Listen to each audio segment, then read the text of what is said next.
Halo teman-teman, pernahkah kalian bertanya-tanya mengapa ada orang yang mudah memahami pembelajaran, sementara yang lain itu butuh waktu yang lebih lama?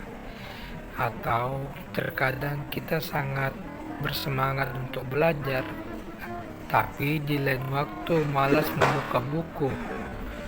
Nah, dalam video kali ini kita akan membahas mengenai dua, dua hal penting yang menjawab pertanyaan-pertanyaan itu.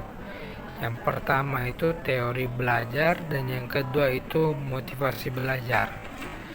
Nah, saksikanlah teman-teman. Mari kita mulai dengan teori belajar. Para ahli pendidikan telah mengembangkan berbagai teori untuk menjelaskan bagaimana manusia belajar. Salah satu teori yang paling terkenal adalah teori behaviorisme yang dikembangkan oleh Ivan Pavlov dan B.F. Skinner. Mereka percaya bahwa belajar adalah proses pembentukan hubungan antara stimulus dan respons.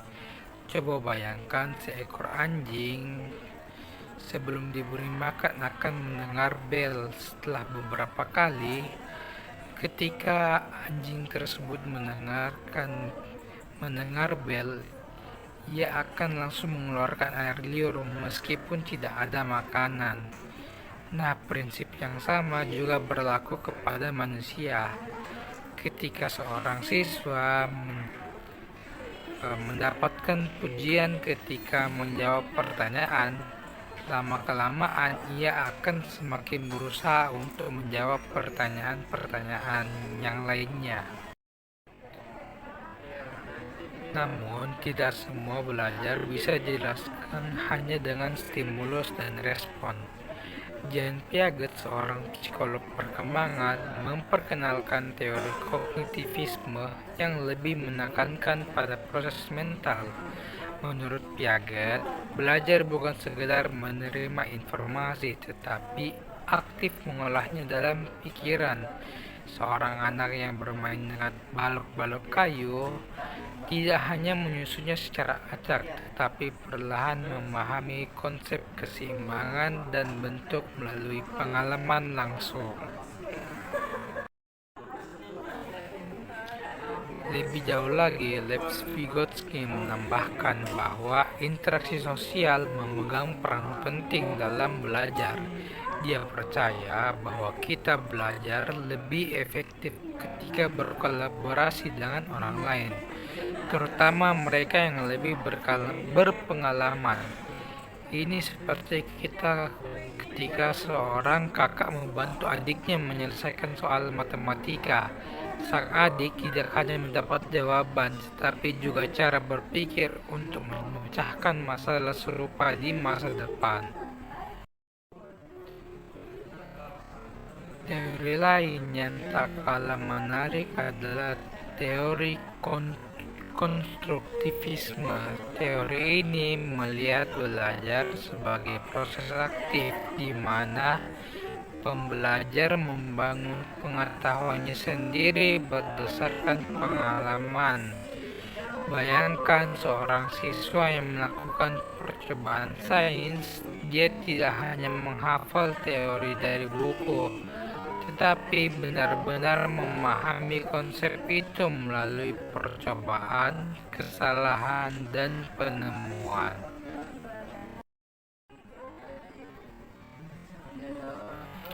Terakhir, teori humanistik menekankan pentingnya emosi dan kebebasan individu dalam belajar. Carl Rogers, salah satu tokohnya, percaya bahwa setiap orang punya dorongan alami untuk belajar dan peran pendidik adalah untuk menciptakan lingkungan yang mendukung tanpa tekanan berlebihan. Ini seperti guru yang lebih berperan sebagai teman diskusi daripada sosok otoriter yang terus memberi instruksi. Setelah memahami berbagai teori belajar, mari kita beralih ke bahan bakar yang menggerakkan seluruh proses belajar.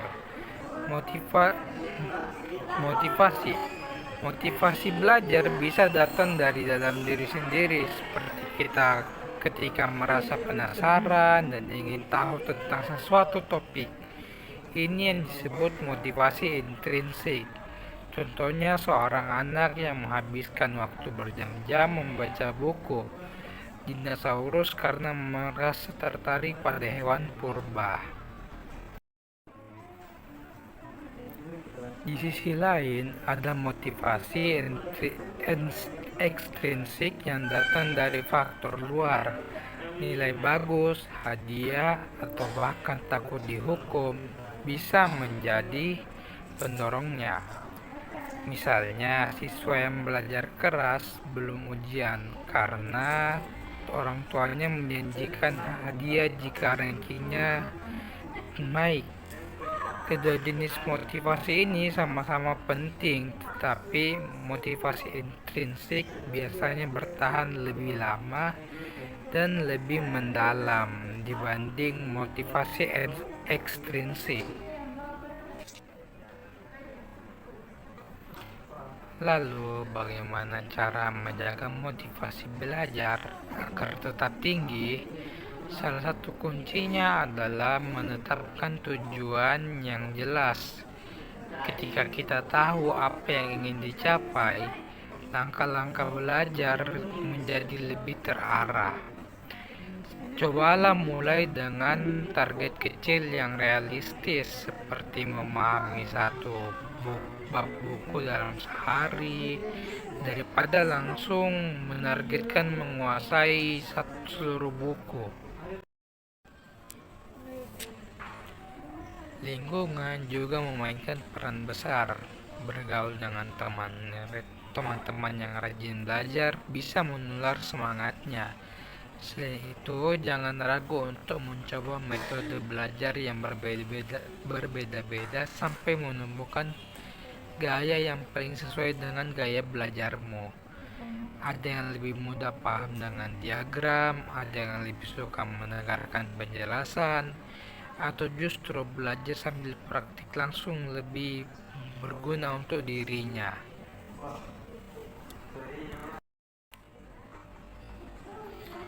Jangan lupa untuk selalu mengingat alasan besar di balik usaha belajarmu.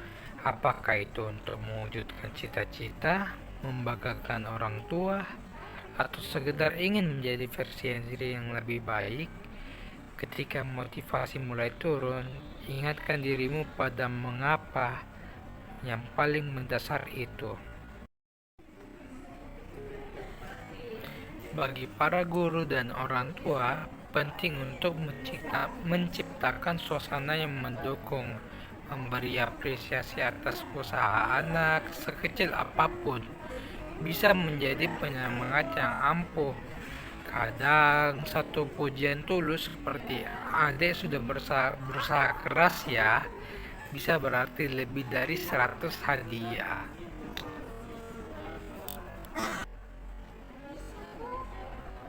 Nah, itulah tadi perjalanan kita menjelajahi teori-teori belajar dan rahasia di balik motivasi belajar. Ingatlah bahwa setiap orang punya cara dan kecepatan belajar yang unik. Jangan bandingkan dirimu dengan orang lain, tetapi fokuslah pada progres pribadimu. Jika hari ini kamu merasa kurang, bersemangatlah. Itu hal yang wajar. Yang penting besok bangkit lagi. Sampai jumpa di video berikutnya dan jangan lupa subscribe untuk konten edukasi lainnya. Terima kasih sudah menonton dan tetaplah penasaran.